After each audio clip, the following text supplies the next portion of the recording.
Hey, it's Jack GV here from HAIB with your quick find tips. Today I'm going to give you some of my basics to get you started with filming. We're going to talk about the rule of thirds, the 180-degree rule, storyboarding, and lighting. So without a moment of waste, let's get to it.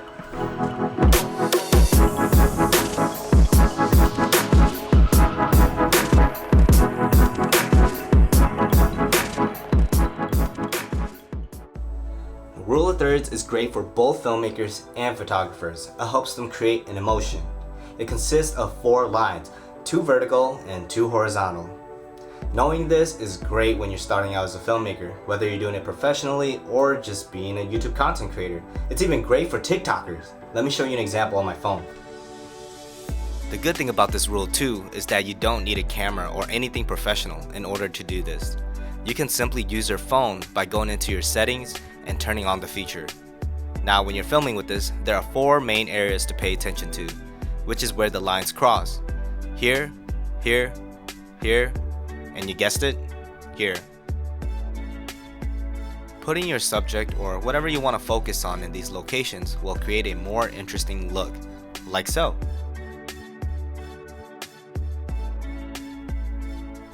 If you're filming someone walking, all you need to do is keep the way they're looking towards the larger side of the screen and their backs towards the shorter side of the screen. We call this the leading shot.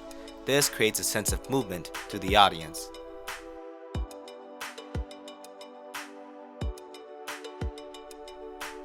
Now for an environment shot. You can align the grid lines to the lines you see on the screen. Like if you're looking out from a cliff or seeing tree lines in the distance, you can align the top grid line to where the edge of the tree lines end. You can also do it with the bottom grid line as well. This is all on what kind of feel you want to give to the audience, or what you want to reveal in the shot. We call these horizontal lines the horizon lines. Makes sense, right? The 2 vertical lines can also be aligned to whatever environment you want as well, so be creative. Now you know a little bit about the rule of thirds. It'll help you understand what we filmmakers call the 180-degree rule. It's when you have 2 subjects in a conversation. You see this in every single movie or video out there. Let me show you an example. It's when you can see one of the subject's face on one side of the screen, preferably on one of the grid lines from the rule of thirds, and you see another subject's head on the other side of the screen.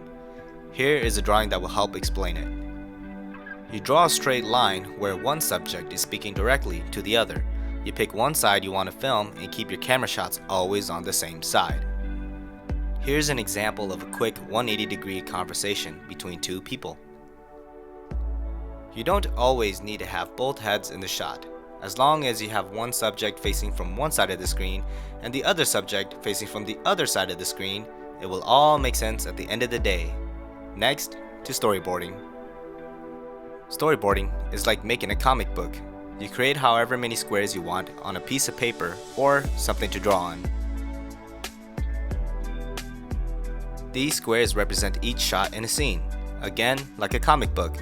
You read one square at a time and it tells a story. After drawing your squares, you can number them from 1 to however many squares you have. You don't have to number them, but I like to, so I understand which comes first. Then you draw your shot. This allows you to understand where you want your subject, which kind of shot you want to do, such as a wide shot or a close-up shot. It can also let you know how you want your environment to look, and it'll just help you plan out your scene step by step.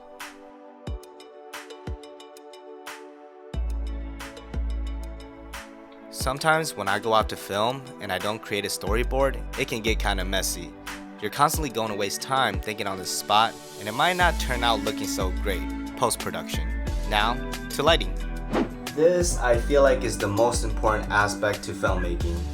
Because if you don't have any lighting, how will anyone see what is happening, right? Now, I'm not going to talk about the technical things, but what I can teach you is simply knowing your natural lightings. Let me show you. If you're filming inside and don't have any lights, using natural lighting from a window is perfectly fine. The only thing now is you have to use it correctly. If your subject is sitting by the window, you can film from maybe this direction to create a specific look.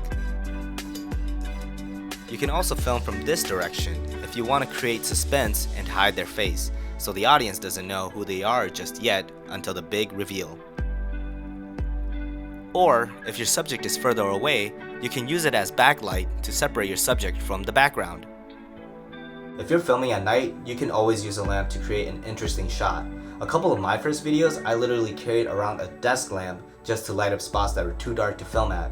It's always good to keep your subject lit up or whatever you're trying to focus on lit up and separate it from the background so that your audience can see what's happening. Always be thinking about lighting when you shoot a scene. It is so important and a lot of beginners don't think about it. But if you pay attention to your lighting, your filmmaking skills are going to be boosted like crazy. Alright, now you know some of my basics from the rule of thirds, 180-degree rule, storyboard, and lighting. These will help you get into filmmaking fast. Once you get better at them and combine them with your own creativity, the sky is the limit. With that being said, if you liked the video and found it helpful, give us a thumbs up and subscribe to get more quick find tips in the future. Keep working on your filmmaking skills, and if you want to learn more about each specific section, feel free to let us know down in the comments below. Now go create.